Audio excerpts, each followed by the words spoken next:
Quando as pessoas falam de longevidade, normalmente elas estão pensando em viver mais. Mas eu acho que essa é a pergunta completamente errada. A pergunta certa é: viver mais como? Com autonomia, com força, com clareza mental, sem depender dos outros para o básico.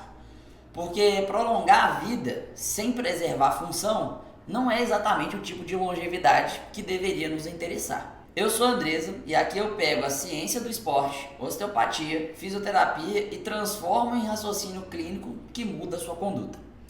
E é aqui que entra um ponto que ainda é muito subestimado. O músculo não é importante só para estética, metabolismo ou performance. O músculo, ele vai proteger funcionalidade. E mais do que isso, ele conversa com o nosso cérebro. Hoje eu quero te mostrar porque preservar massa muscular e função é uma peça central na longevidade funcional. Vamos lá, o que é sarcopenia? Vamos começar lá no começo. A sarcopenia é a perda progressiva de massa muscular e função, consequentemente.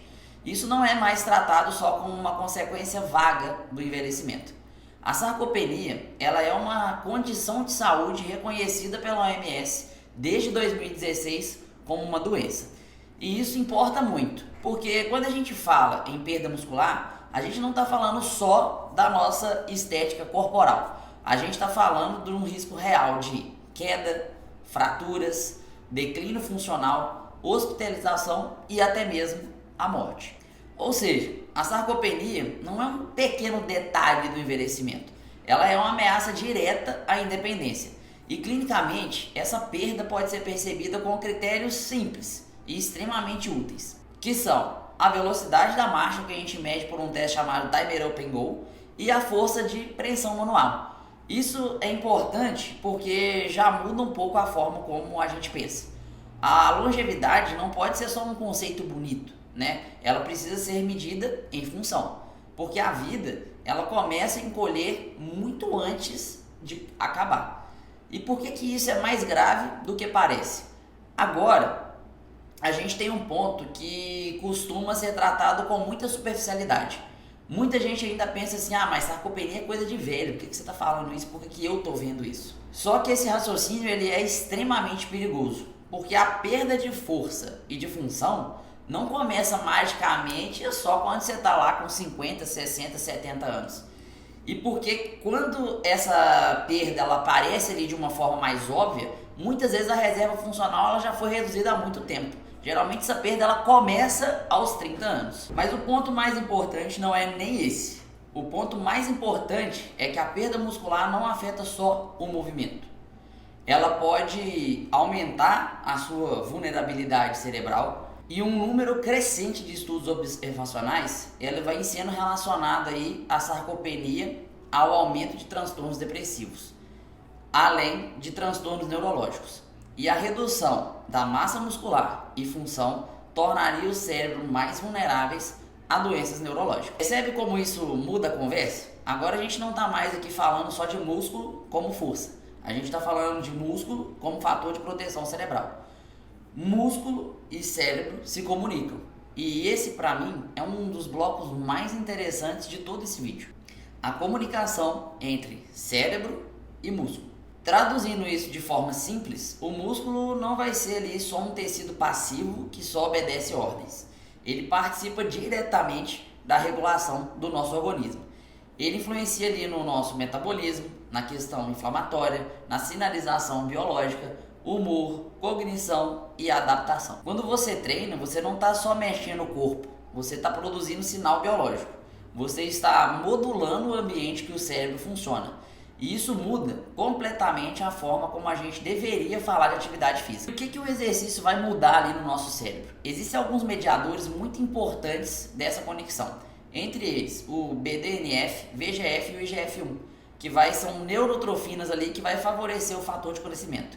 E o ponto central aqui é simples. Atividade física regular ajuda a fortalecer esse eixo músculo-cérebro. Então, quando a gente fala em exercício, a gente não está falando só de manter músculo por fora. A gente está falando de preservar a rede comunicação e função por dentro. E o mais interessante é que isso não fica só no campo da teoria. Por exemplo, um estudo mostrou que 12 meses de atividade aeróbica foram capazes de aumentar níveis séricos de fatores de crescimentos neurais, venosos e muscular.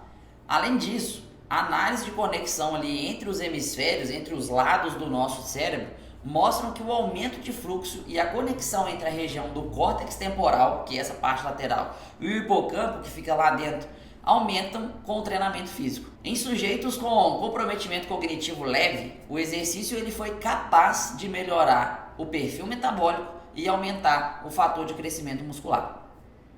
E ainda aparecem dados ali associados à atividade física regular e à redução do risco de desenvolver Alzheimer e na queda de função cognitiva. Ou seja, a atividade física não protege só o corpo da fraqueza, ela protege o sistema da deterioração. Então, como que o exercício ele pode ser utilizado ali como uma intervenção neurobiológica?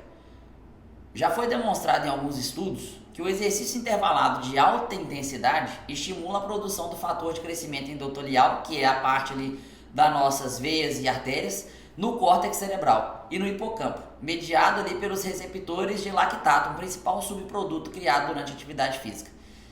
Por que isso mostra que uma relação do exercício e o cérebro não é figurativa? Ela é biológica, ela é mensurável.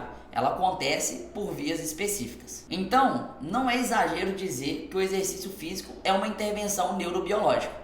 Agora, o que a gente faz com isso na prática? Primeiro, a gente precisa parar de tratar a atividade física como acessório. Atividade física não é detalhe, não é complemento. Não é só, vou ali, se der, hoje eu faço, se não der, eu não faço. Ela é uma estratégia central de preservação funcional. Segundo, entender que longevidade real depende de manter músculo e função. E onde que a longevidade vai entrar nisso? A resposta vem justamente dessa ponte entre massa muscular, cognição e autonomia. Terceiro, pensar em exercício como investimento de longo prazo. Não só quando a perda ali já está instaurada, né? Não só quando o declínio já ficou visível, mas antes, muito antes, como eu disse, a perda ela começa aos 30 anos. Por fim, vale lembrar que o que funciona não é o milagre, é a constância. Os achados apontam que atividade aeróbica e exercício físico regular, além de fazer manutenção muscular, ela é chave para a proteção cognitiva e funcional. Então, quando alguém me pergunta onde a longevidade entra no exercício físico, a minha resposta é: ela entra em tudo. Ela entra no músculo, ela entra no cérebro, ela entra no humor, ela entra na autonomia e ela vai entrar na forma como você envelhece. Se eu pudesse resumir esse vídeo em uma frase, seria essa: músculo não serve só para mover o corpo, ele ajuda a preservar o seu cérebro e a sustentar a sua autonomia ao longo da vida. E isso muda completamente a forma como a gente deveria falar sobre envelhecimento, prevenção e saúde. Porque viver mais não basta. A meta precisa ser viver mais com mais capacidade. Se esse tema fez sentido para você, se inscreve no canal, ativa as notificações e compartilha esse conteúdo com seus amigos e familiares para ajudar que essa informação chegue a mais pessoas. E comenta aqui embaixo para mim, longevidade, porque eu posso aprofundar esse assunto em próximos vídeos. Inclusive trazendo uma versão mais clínica sobre a sarcopenia, exercício e cognição.